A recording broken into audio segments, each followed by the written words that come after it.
Hello everyone and welcome to Gurukul Tak YouTube channel.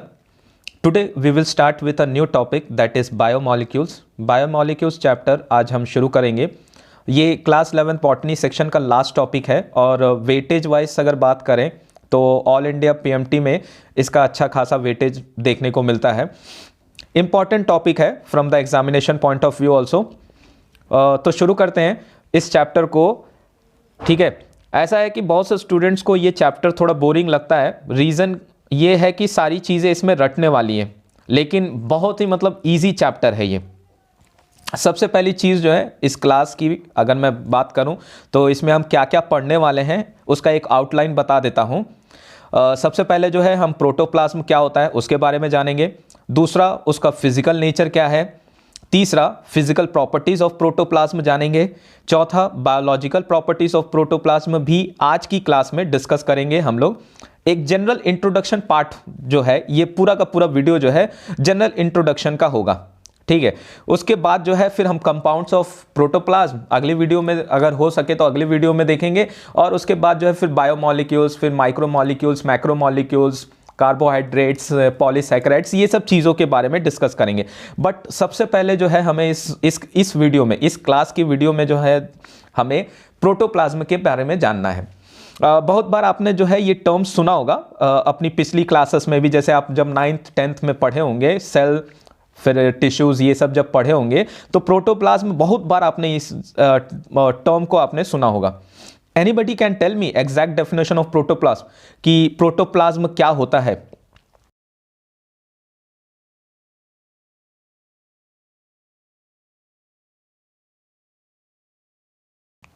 तो क्या क्या चीज़ें इंक्लूड होती हैं प्रोटोप्लाज्म में. तो protoplasm is the fluid along with all the structure of cell which is bounded within the limit of the cell membrane. यानी कि प्रोटोप्लाज्म में फ्लूइड के साथ सेल के वो सारे स्ट्रक्चर जो कि प्लाज्मा मेम्ब्रेन के अंदर अंदर हैं, यानी कि protoplasm includes cytoplasm, plasma membrane and nucleus. तो ये सारी चीज़ें जो हैं वो क्या कहलाती हैं, प्रोटोप्लाज्म कहलाती हैं. ठीक है, इतना सबको समझ में आ गया होगा. बड़ा ही सीधा सा और साधारण भाषा में मैंने इसका डेफिनेशन आपके सामने रखा है. ठीक है, आगे देख लेते हैं. अगर एक सिंगल सेल के प्रोटोप्लाज्म की बात करें तो उसको हम बोलते हैं प्रोटोप्लास्ट. और ये जो प्रोटोप्लास्ट है it is a wall less cell, यानी कि सेल वॉल जो है इसमें प्रेजेंट नहीं होती है. क्लियर है सबको व्हाट इज प्रोटोप्लास्ट. तो protoplast is the protoplasm of a single cell and it is a wall less cell, यानी कि सेल वॉल इसके पास प्रेजेंट नहीं होता है. इसे स्टार मार्क कर सकते हैं आप, क्योंकि इसका एक क्वेश्चन जो है वो ऑल इंडिया पीएमटी 2014 या 15 में पूछा गया था. इसका स्क्रीनशॉट भी मैंने आप लोग के लिए जो है इस वीडियो में शेयर किया हुआ है. आप लोग जो है इस चीज़ को देख सकते हैं. इसीलिए इस टॉपिक को जो है बड़े ही ध्यान से इस टॉपिक को समझना है. ठीक है, और बड़े ही आराम से चलेंगे. इस टॉपिक को जो है जल्दी जल्दी कंप्लीट नहीं करेंगे, बड़े ही आराम से जो है हम इसको कंप्लीट करते हुए चलेंगे और चीज़ें जो हैं बड़े ही आसानी से समझेंगे. ठीक है, यहाँ तक सभी को क्लियर हो गया होगा. अब जो है इसके ऑब्जर्वर्स के बारे में बात कर लेते हैं. तो एक साइंटिस्ट थे फेलिक्स डुजार्डन. इन्होंने क्या किया कि सबसे पहले इन्होंने एक जेली लाइक सब्सटेंस को एनिमल सेल के अंदर ऑब्जर्व किया और उन्होंने उस जेली लाइक स्ट्रक्चर को एक नाम दिया जिसका नाम था sarcode. Felix Dujardin observed jelly like substance in animal cell and termed it as sarcode. ठीक है, उसके बाद एक और साइंटिस्ट थे जेई पोर्किंजे. इन्होंने भी ऐसे ही सिमिलर सब्सटेंस को, यानी कि जेली लाइक सब्सटेंस को प्लांट सेल में ऑब्जर्व किया और उसको उन्होंने नाम दिया प्रोटोप्लाज्म. ठीक है, जो फेलिक्स डुजार्डन थे उन्होंने क्या किया था, उन्होंने एनिमल सेल के अंदर जेली लाइक सब्सटेंस को देखा और उसको उन्होंने क्या नाम दे दिया, सार्कोडे. बट जेई पुरकेंजे ने क्या किया, जेई पुरकेंजे ने जो है उसी जेली लाइक सब्सटेंस को जो है उन्होंने प्लांट सेल के अंदर ऑब्जर्व किया और उसका नाम उन्होंने क्या दे दिया, प्रोटोप्लाज्म. उसके बाद जो है एक और साइंटिस्ट आए जिसका नाम था मैक्स कर्ल्स, इन्होंने क्या किया, इन्होंने सार्कोडे और प्रोटोप्लाज्म के बीच सिमिलैरिटीज को ऑब्जर्व किया और इन्होंने सबसे पहले जो है प्रोटोप्लाज्म थ्योरी दी, इन्होंने प्रोटोप्लाज्म थ्योरी को प्रपोज किया। ठीक है, max curls in 1861 proposed the protoplasm doctrine, which states that all living cells are made up of a living substance called protoplasm। ठीक है, इन्होंने सबसे पहले ये बताया कि प्रोटोप्लाज्म जो है वो फिजिकल बेसिस है लाइफ की। इसके बाद एक और साइंटिस्ट थे जेई हक्सले, इन्होंने एक बुक लिखी जिसका नाम था protoplasm is the physical basis of life. ये तो था प्रोटोप्लाज्म का जनरल इंट्रोडक्शन। यहाँ तक सभी को जो है चीज़ें क्लियर हो चुकी होंगी। आगे जो है नेक्स्ट हमारा जो टॉपिक है जिसके बारे में हम डिस्कस करने वाले हैं वो है हमारा फिजिकल नेचर ऑफ प्रोटोप्लाज्म, यानी कि फिजिकल नेचर ऑफ प्रोटोप्लाज्म के बारे में अब डिस्कस करेंगे। बड़ा ही छोटा सा पॉइंट है इसके अंदर, एक ही चीज़ हमको इसमें डिस्कस करना है, वो है colloidal theory, that is colloidal theory.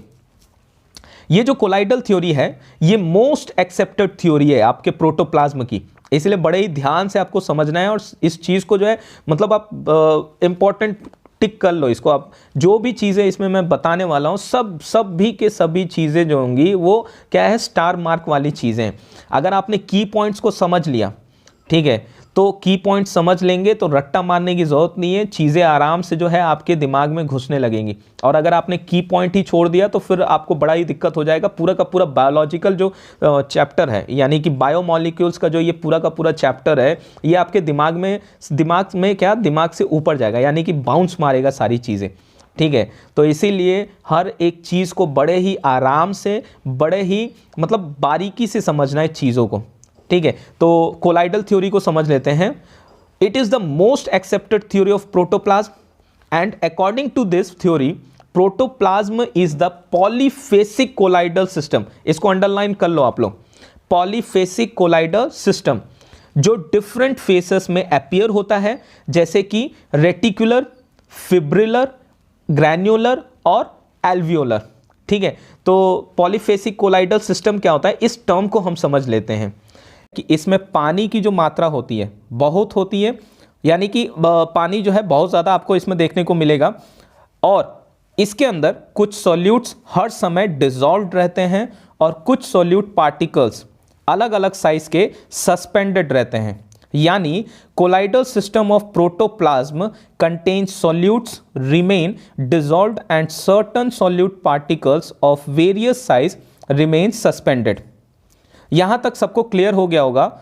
और अगर इस क्लास का लेक्चर जो मैं अभी आप लोग को ये लेक्चर वीडियो दे रहा हूँ उसको अगर आप फुल अटेंड करते हैं, ठीक है, तो सारी चीज़ें दिमाग में बैठने लगेंगी। और अगर इसको आपने 2 से 3 बार देख लिया ना तो कोई भी चीज़ मतलब कोई भी चीज़ आपको रट्टा मारने की ज़रूरत नहीं पड़ेगी। सभी चीज़ें की पॉइंट से ही आप क्या कर लेंगे, चीज़ों को समझ लेंगे। ठीक, तो रट्टा जो है वो कोई सॉल्यूशन नहीं है, मतलब किसी भी चीज़ का कोई सॉल्यूशन नहीं है। अगर याद करनी है तो याद करनी है, बट उसको समझ के याद करने में जितना फ़ायदा मिलता है उससे ज़्यादा फ़ायदा और किसी चीज़ में नहीं है। ठीक है, तो आप इस वीडियो को जो है, ये जो लेक्चर वीडियो मैं दे रहा हूँ और इसके आगे आने वाली जितने भी वीडियोज़ आपको देखने को मिलेगी बायोमॉलिक्यूल्स या अलग अलग चैप्टर्स पे, तो उसको जो है आप 2 से 3 बार, 3 से 4 बार देखो। 3 से 4 बार जब आप किसी भी लेक्चर को आप देख लेंगे ना तो चीज़ें आपको एकदम आराम से समझ में आने के लिए स्मूथली जो है चीज़ें आपके दिमाग में घुसने लगेंगी। ठीक है, नेक्स्ट जो है मतलब नेक्स्ट चीज़ जो है हम बात करेंगे, जो डिस्कस करेंगे वो है कोलाइडल थ्योरी। ठीक है, कोलाइडल थ्योरी की तो जो बात जो मैं करने वाला हूं, इसको प्रपोज किसने किया था ये देख लेते हैं। ठीक है, तो इसको प्रपोज करने वाले 2 साइंटिस्ट थे जिनका नाम था फिशर और हार्डी। ठीक है, the colloidal theory of protoplasm was proposed by Fisher and Hardy. Next जो हम पढ़ने वाले हैं वो है फिजिकल प्रॉपर्टीज ऑफ प्रोटोप्लाज्म। ठीक है, यहां तक जो चीजें थी वो क्लियर हो चुकी होंगी। अब जो हमारा जो नेक्स्ट टॉपिक है जिसके ऊपर हम पूरा का पूरा डिस्कशन करने वाले हैं वो है फिजिकल प्रॉपर्टीज के बारे में, यानी कि प्रोटोप्लाज्म की फिजिकल प्रॉपर्टीज क्या क्या हैं उसकी। ठीक है, तो सबसे पहला पॉइंट जो इसके अंदर ध्यान रखने वाला है वो ये है कि प्रोटोप्लाज्म जो होता है वो एक translucent, odourless and polyphasic colloidal system होता है। ठीक है, आपने जो है छोटी छोटी क्लासेस में जो ट्रांसपेरेंट, ओपेक, ट्रांसलूसेंट, इन सब चीज़ों के बारे में आपने पढ़ा ही होगा, इसलिए मैं इसको ज़्यादा डिस्कस करने वाला नहीं हूँ। ठीक है, हाँ एक चीज़ मैं आप लोग को बता देता हूँ, एक इसमें टर्म आया हुआ है ऑर्डरलेस, इसको भी आपने पढ़ा है, इसको भी आपने जो है जाना है कि मतलब ऑर्डरलेस होता क्या, फिर भी मैं इसको बता देता हूँ। ऑर्डरलेस का मतलब होता है स्मेललेस, यानी जिस चीज़ को आप सूंघ नहीं सकते, ठीक है, जिसके पास कोई स्मेल नहीं होती है, तो वो जो चीज़ें होती है वो ऑर्डरलेस होती हैं। ठीक है, तो पहली प्रॉपर्टी ये है प्रोटोप्लाज्म की कि ये क्या होता है, ये एक ट्रांसलूसेंट है। ठीक है, ऑर्डरलेस और पॉलीफेसिक कोलाइडल सिस्टम है। ठीक है, सेकेंड प्रॉपर्टी जो है प्रोटोप्लाज्म की वो क्या है, वो है इट इज अ क्रिस्टलोकोलाइड सॉल्यूशन, यानी कि प्रोटोप्लाज्म जो है एक मिक्सचर है केमिकल सब्सटेंस का, जिसमें कुछ फॉर्म ऑफ मैटर हैं क्रिस्टलॉइड्स के, that is the true solution, और अदर फॉर्म जो है यानी कि अदर फॉर्म ऑफ मैटर्स जो है वो क्या है, वो कोलाइडल टाइप के सॉल्यूशंस हैं।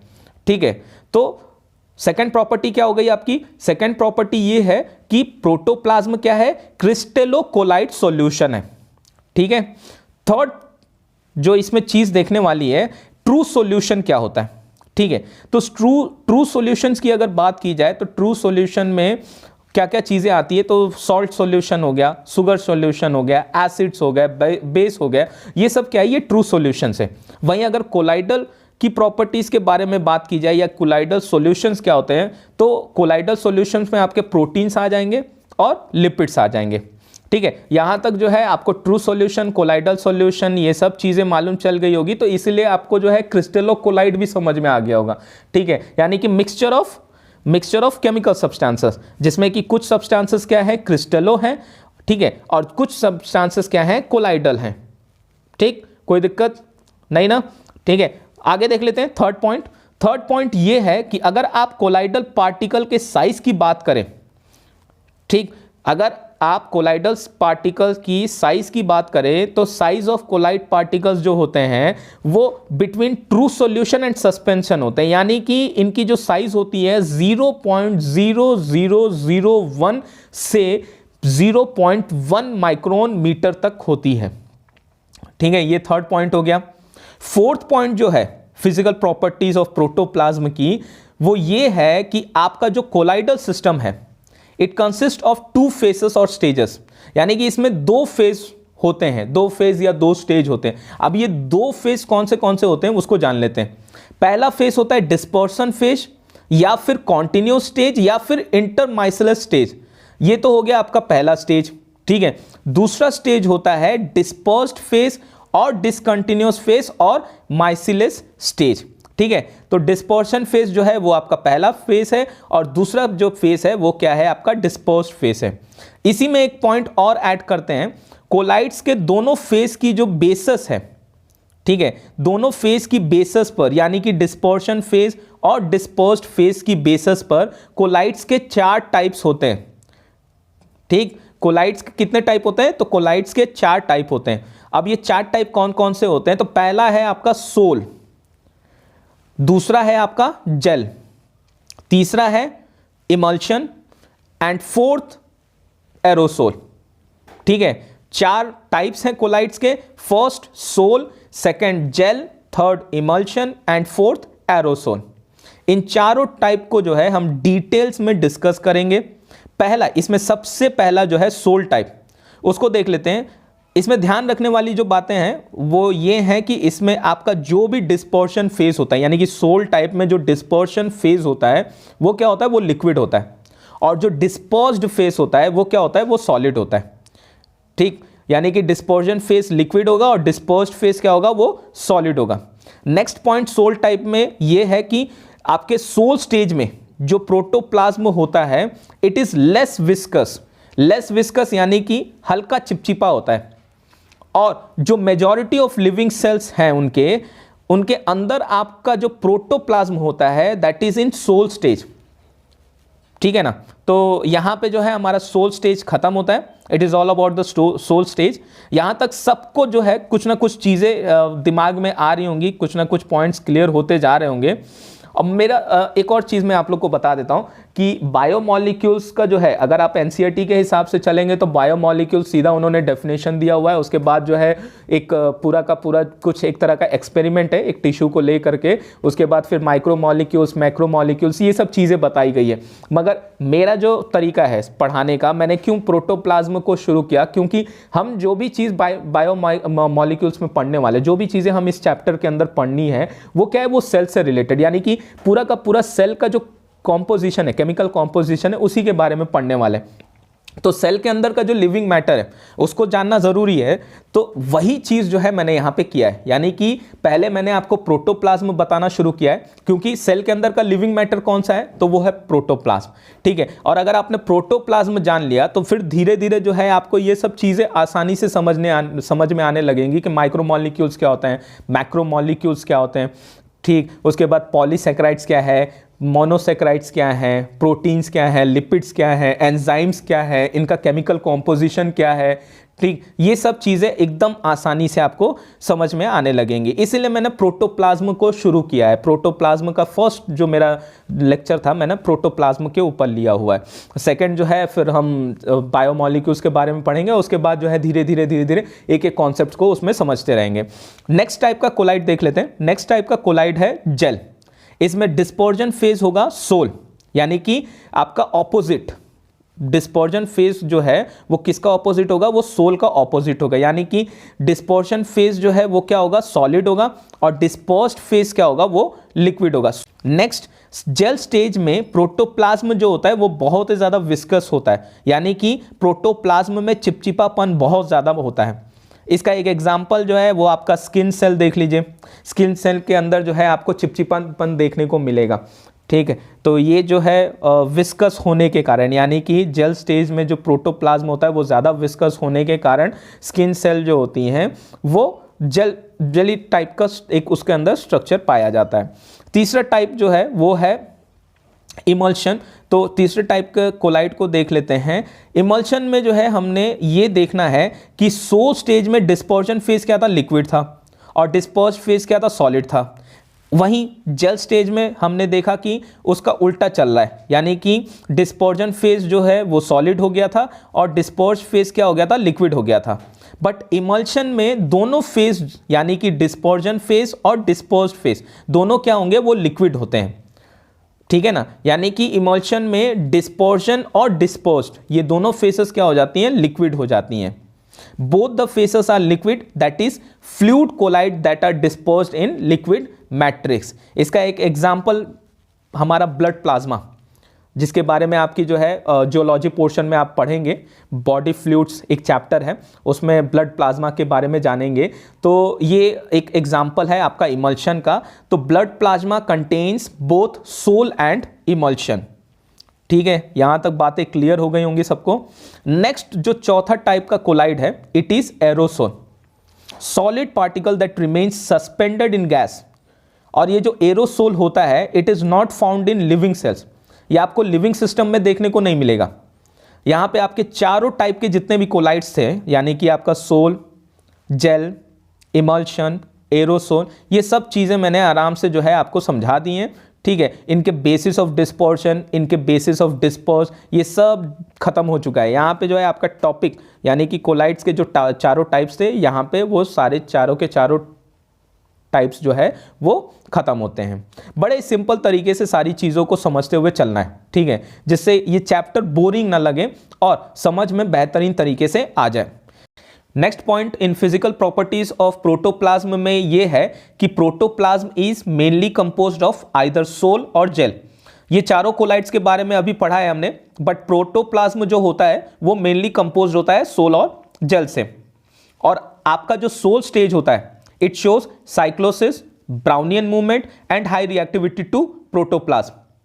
नेक्स्ट अगर बात की जाए तो gelation of protoplasm show elasticity, rigidity and conductivity. अभी आपको ये जो टर्मिनोलॉजीज हैं वो समझ में नहीं आई होंगी, मगर कोई बात नहीं है, I am going to clear all this topics to you कि what is cyclosis, what is Brownian movement, ये सब डिस्कस करेंगे।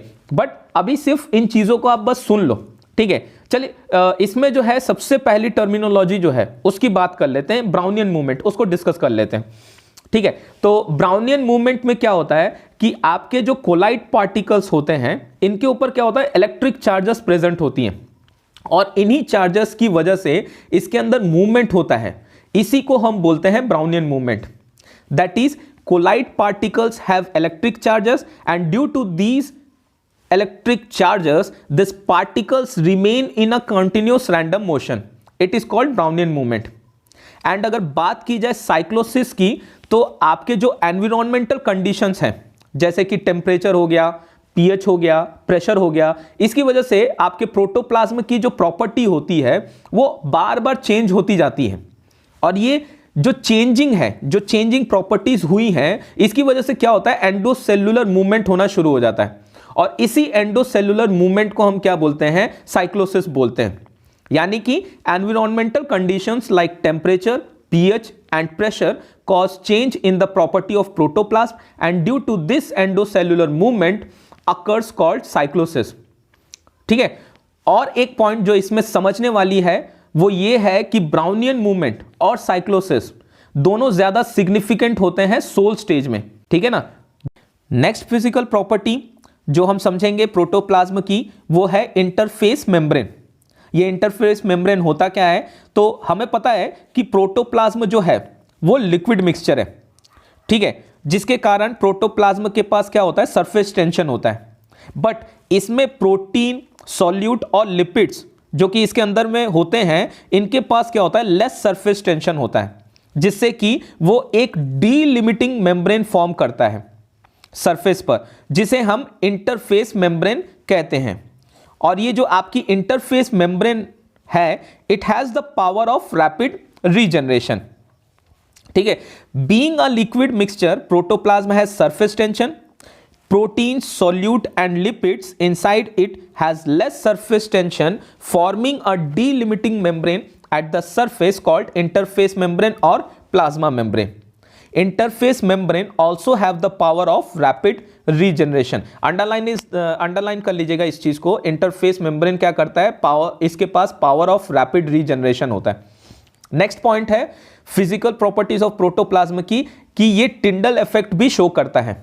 अब ये टिंडल इफेक्ट क्या होता है, तो आप सभी ने फिजिक्स में इसके बारे में पढ़ा होगा, मगर फिर भी मैं आपको बता देता हूं। Scattering of a beam of light by a medium containing small suspended particles, इसी को हम क्या बोलते हैं, टिंडल इफेक्ट बोलते हैं। ठीक है, being a colloid protoplasm exhibits Tyndall effect, that is scattering of incident light rays. Next point is this कि sol and gel stage of colloids are interconvertible, so protoplasm is a reversible colloid system, जबकि आपके जो non living collides होते हैं वो irreversible होते हैं। Last next point जो इसमें फिजिकल प्रॉपर्टीज की है वो है उसकी एजिंग। एजिंग में क्या होता है कि कोलाइड पार्टिकल्स पर जो इलेक्ट्रिक चार्ज प्रेजेंट होता है वो कम होता जाएगा, यानी कि ब्राउनियन मूवमेंट का क्या होगा, तो it will stop and ultimately it will become non reactive, यानी कि death of protoplasm. Brownian movement मैंने आपको बताया था कि कोलाइड पार्टिकल्स के ऊपर क्या होता है, इलेक्ट्रिक चार्ज होती है। ठीक है, अब ये इलेक्ट्रिक चार्ज क्या होने लगता है, ये कम होने लगता है, और जब कम होते रहेगा, इलेक्ट्रिक चार्जेस जो है कम जब हो जाएंगी तो ब्राउनियन मूवमेंट क्या हो जाएगी, वो खत्म हो जाएगी, यानी कि जो इसके बीच की जो मूवमेंट हो रही है ये खत्म हो जाएगी, और इसके कारण जो है प्रोटोप्लाज्म क्या हो जाएगा, नॉन रिएक्टिव हो जाएगा, जिससे कि प्रोटोप्लाज्म की डेथ हो जाएगी। नेक्स्ट इसकी विस्कोसिटी के बारे में जान लेते हैं, तो इट इज 2 to 20 सेंटीपोइसेस। अगर पीएच की बात की जाए, प्रोटोप्लाज्म के पीएच की अगर बात की जाए तो इट इज 6 to 8, और अगर रिफ्रैक्टिव इंडेक्स की बात करें तो इट इज 1.4। यहां तक सभी को समझ में आ गया होगा। यहां पे जो है physical properties of protoplasm and होता है। ठीक है, आगे जो है हम डिस्कस करेंगे बायोलॉजिकल प्रॉपर्टीज ऑफ प्रोटोप्लाज्म की। तो हेडिंग सभी लोग नोट्स बना ही रहे होंगे, साथ ही साथ जो है आप लोग नोट्स भी बनाते रहिए। ठीक है, जो चीज़ें मैं आपको बोल रहा हूँ ना वो सब चीज़ें क्या कीजिए, आप उसका नोट्स बना लीजिए, क्योंकि नोट्स बनाने से क्या रहेगा, आपको आसानी रहेगी चीज़ों को देखने में। तो नेक्स्ट टॉपिक जो हम डिस्कस करने वाले हैं वो है बायोलॉजिकल प्रॉपर्टीज ऑफ प्रोटोप्लाज्म। क्योंकि प्रोटोप्लाज्म एक लिविंग सब्सटेंस है तो ये बायोलॉजिकल प्रॉपर्टीज को भी पोसेस करेगा। इसमें से सबसे पहला बायोलॉजिकल प्रॉपर्टी क्या है, तो इसके पास क्या होता है, मोशन होता है, यानी कि ये मूवमेंट शो करता है। और ये किस वजह से होता है? तो ये मोशन साइक्लोसिस, एमीबॉइड और ब्राउनियन मूवमेंट, जिसके बारे में हमने थोड़ी देर पहले ही पढ़ा था, उन सब की वजह से इसके अंदर मूवमेंट देखने को हमको मिलता है। अब ये मूवमेंट जो है वो 4 फैक्टर्स पे डिपेंड करता है।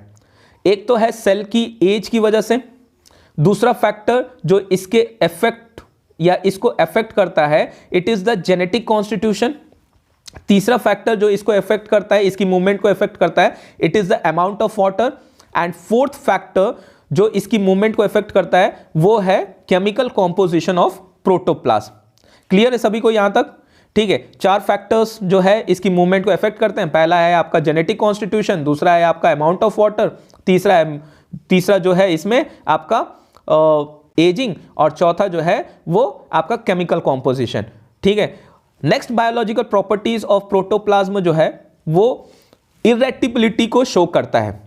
यानी कि अब माइंड में एक सवाल आपके उठ रहा होगा कि ये चीज़ क्या क्या नया नया चीज़ सर बता रहे, कुछ दिमाग में घुस नहीं रहा है, बट इसको भी समझ लेते हैं। ठीक है, इरेटिबिलिटी क्या होती है, इरेटिबिलिटी कब शो करता है वो भी बताएंगे। When it is provided an external stimuli, यानी बाहर से अगर हम कोई स्टिमुली उसे देते हैं, प्रोटोप्लाज्म को अगर बाहर से कोई स्टिमुली देते हैं या दिया जाता है, तो उसके रेस्पॉन्स में ये इरेटिबिलिटी एग्जिबिट करेगा। यानी कि ये जो है क्या करेगा, थोड़ा सा जो है मूवमेंट एक शो करता है। ठीक है, इसके साथ साथ एक और चीज ये शो करता है और वो है कंडक्टिविटी। अभी कंडक्टिविटी पिछले जो थोड़ी देर पहले हमने सुना था ना, इलास्टिसिटी, रिजिडिटी, कंडक्टिविटी, तो ये प्रोटोप्लाज्म क्या करता है, कंडक्टिविटी भी शो करता है, जिसमें स्टिमुली का ट्रांसफर होता है एक जगह से दूसरे जगह में। और ये कंडक्टिविटी की जो प्रॉपर्टी है ये कई ऑर्गेनिजम्स के प्रोटोप्लाज्म में प्रेजेंट होती है, जैसे कि नर्व सेल के अंदर और मसल सेल्स के अंदर। ठीक है, तो यहां तक जो है आपको क्लियर हो गया होगा। बातें जो है देखिए, नई नई टर्मिनोलॉजीज देखने को मिल रही होगी आपको, जो है क्या क्या चीजें सुनने को मिल रहा है, ब्राउनियन मूवमेंट, ये सब तो आपने जो है 9th क्लास में ही पढ़ा होगा, तो ये तो मैं कहूंगा नहीं कि हाँ नई टर्मिनोलॉजी है, बट साइक्लोसिस नई टर्मिनोलॉजी है, ये कह सकता हूं मैं। ठीक है, तो ये सब चीजें जो है अभी 11th क्लास में है तो उतना सब चलता है, वो जो है आप धीरे धीरे इन सब चीजों को सीख लेंगे। नेक्स्ट बायोलॉजिकल प्रॉपर्टी है मेटाबॉलिज्म। मेटाबॉलिज्म के बारे में सभी लोग जानते हैं मेटाबॉलिज्म होता क्या है, फिर भी बता देता हूं। कई अलग अलग तरह के केमिकल रिएक्शंस प्रोटोप्लाज्म में होते रहते हैं। एक है आपका कॉन्स्ट्रक्टिव रिएक्शन यानी कि एनाबॉलिक प्रोसेस, और दूसरा है डिस्ट्रक्टिव रिएक्शन यानी कि कैटाबॉलिक प्रोसेस। और इन दोनों को अगर एक साथ में रखा जाए तो इन्हें हम क्या कहेंगे, मेटाबॉलिज्म कहेंगे। अब एनाबॉलिज्म क्या होता है, तो anabolism is the metabolic process which transforms simple substances into complex molecules. यानी कि जितने भी सिंपल सब्सटेंसेस होते हैं उनको ये कॉम्प्लेक्स मॉलिक्यूल्स में ट्रांसफॉर्म करता है। ठीक है, on the other hand catabolism is where complex and large molecules are broken down into small once.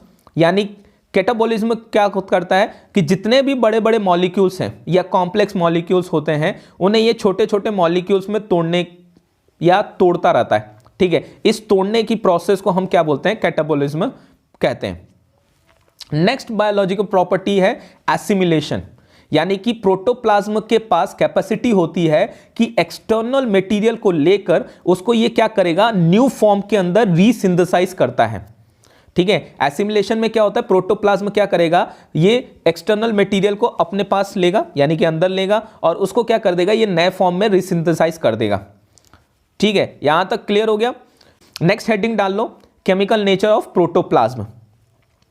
इसमें सबसे पहले जो पॉइंट हमें नोट करना है वो ये है कि प्रोटोप्लाज्म के केमिकल कॉम्पोजिशन की बात करें तो इसकी केमिकल कॉम्पोजिशन में अप्रॉक्सीमेटली 34 एलिमेंट्स पार्टिसिपेट करते हैं। नोट दिस पॉइंट, अंडरलाइन कर लो इसको। ठीक है, यानी कि प्रोटोप्लाज्म के केमिकल कॉम्पोजिशन में कितने केमिकल कॉम्पोजिशन पार्टिसिपेट करते हैं, मतलब कि कितने एलिमेंट्स पार्टिसिपेट करते हैं, तो 34 एलिमेंट्स पार्टिसिपेट करते हैं।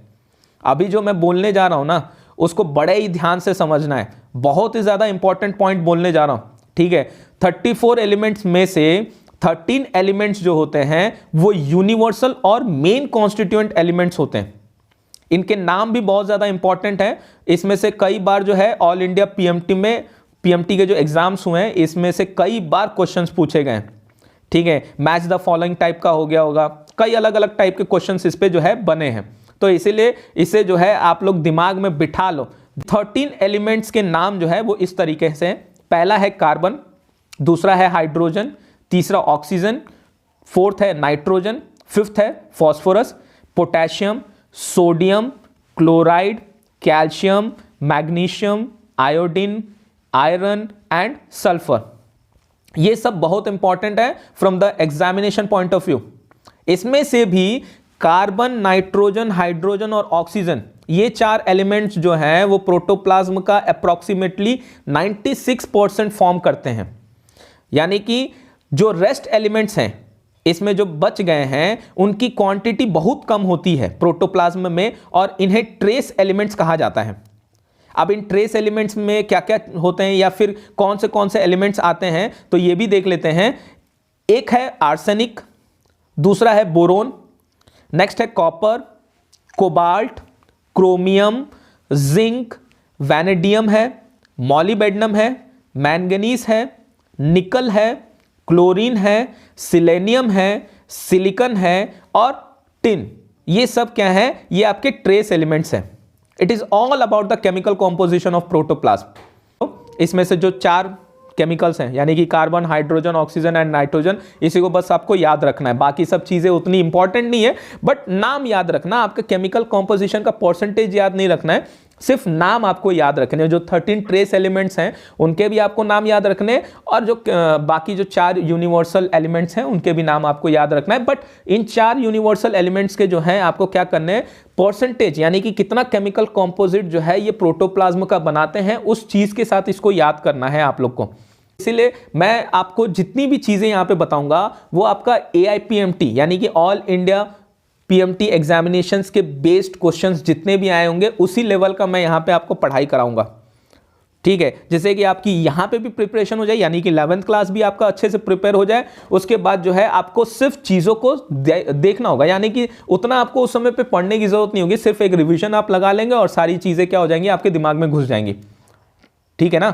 तो ये सब चीज़ें क्या है, अगर आपने अभी से चीज़ों को समझना शुरू कर दिया, अभी से आपने क्वेश्चंस लगाना शुरू कर दिया, तो आपके ऊपर बर्डन कम रहेगा और आप 11th भी बढ़िया तरीके से क्लियर कर लेंगे। साथ ही साथ जो है 12th भी बायो मॉलिक्यूल्स का चैप्टर है 12th में भी, और उसके बाद जो है फिर आप एंट्रेंस एग्जाम्स देंगे। तो सब चीज़ों के लिए जो है बायो मॉलिक्यूल्स हो या कोई भी चैप्टर हो 11th क्लास का, बॉटनी सेक्शन या जियोलॉजी सेक्शन, उसको बहुत ही बढ़िया तरीके से करना है हम लोग को।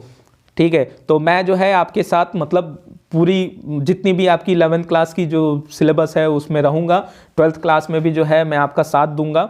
It is all about today's lecture. Next class में हम लोग कंपाउंड्स ऑफ प्रोटोप्लाज्म को डिस्कस करेंगे।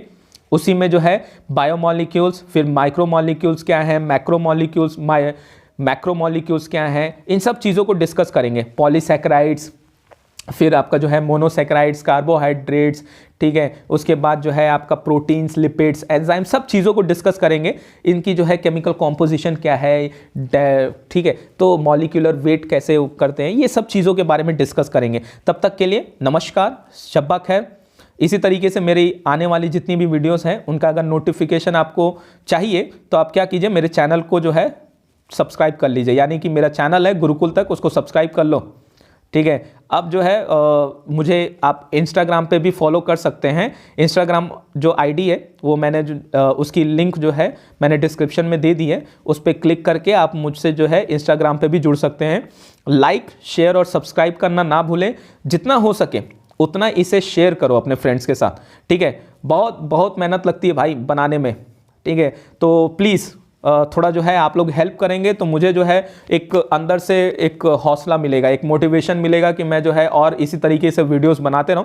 अगर कुछ वीडियोस में गलती होती है तो उसके लिए I am very very sorry. कभी कभार हो जाता है, क्या होता है ना, बार बार आप जब बात करते रहते हैं ना, जब तो बीच में ना कभी कभार चीज़ों को मतलब लिखते समय ये सब चीज़ें क्या होती है ना कि भूल जाते हैं हम लोग, तो इसलिए उसके लिए जो है थोड़ा सा आप लोग समझिएगा। फीलिंग्स यानी कि मेरी अंतरात्मा की जो भावनाएं हैं उनको आप समझिएगा।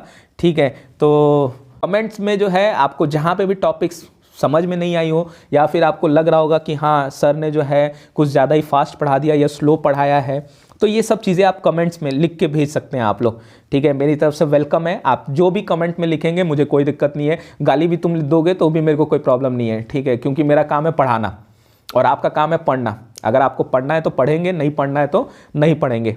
तो कमेंट सेक्शन आपके लिए खुला हुआ है, जितना हो सके भर भर के कमेंट भेजिए, ठीक है। अगर आपको लगता है कि इसमें कुछ कमी है इस वीडियो में तो वो भी आप लिख करके भेज सकते हैं, जिससे कि मेरा जो नेक्स्ट वीडियो आएगा उसमें मैं उन कमियों को पूरा करूंगा, ठीक करने की कोशिश करूंगा, ठीक है। तो thank you and have a nice day.